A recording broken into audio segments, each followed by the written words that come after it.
Fox Carolina First Alert Weather with meteorologist Bryan Bachman.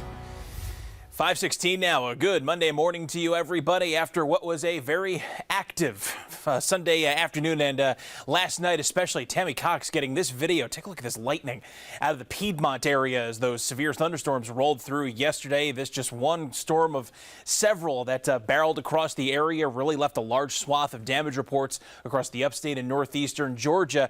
And while storms are possible again this afternoon and evening and are hit or miss variety, we could face similar conditions, since some of those storms that do develop later today will have the possibility of becoming severe.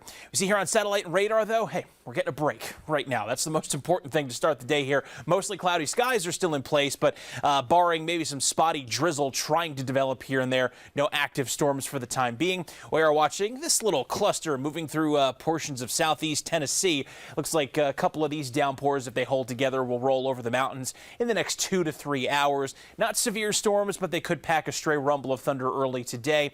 But more of the intense activity that we could see again will be more remanded to this afternoon and this evening. Same weather pattern in place here. We have this predominant southwesterly wind flow coming up out of the Gulf of Mexico. It's why it's hot. It's more importantly why it's humid, and that heat and humidity not just, of course, making for some potentially hazardous heat conditions out there today, but providing the fuel source for those later storms that we could see. So next 24 hours here, let's time it out. Going through this morning, we see here on future track between 6 and about 9 o'clock this morning, larger cluster of storms there being indicated. It could be just part and parcel of that smaller wave that we're seeing in southeast Tennessee right now.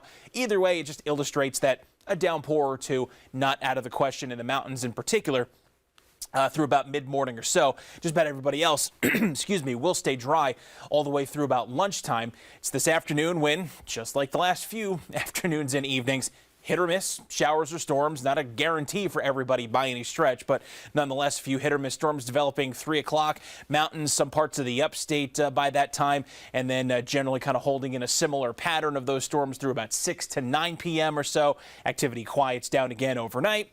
Partly cloudy skies to start the day tomorrow morning. And then for our Independence Day, it plays out pretty similarly. Mix of clouds and sunshine, but looking dry through lunchtime.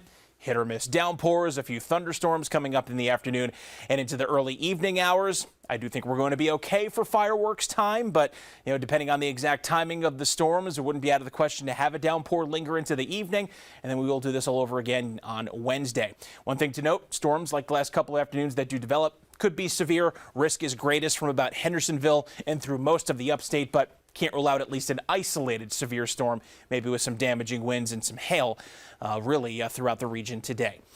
But the forecast remarkably consistent, staying hot and humid, highs in the low 90s all week long in the upstate, including for the 4th of July tomorrow. And of course, those daily chances for hit or miss afternoon and evening storms. Looks like a slightly better chance for more widespread activity Thursday, Friday, and also daily chances for hit or miss storms in the mountains. A mix of sun and clouds otherwise, and highs consistently running in the mid to upper 80s.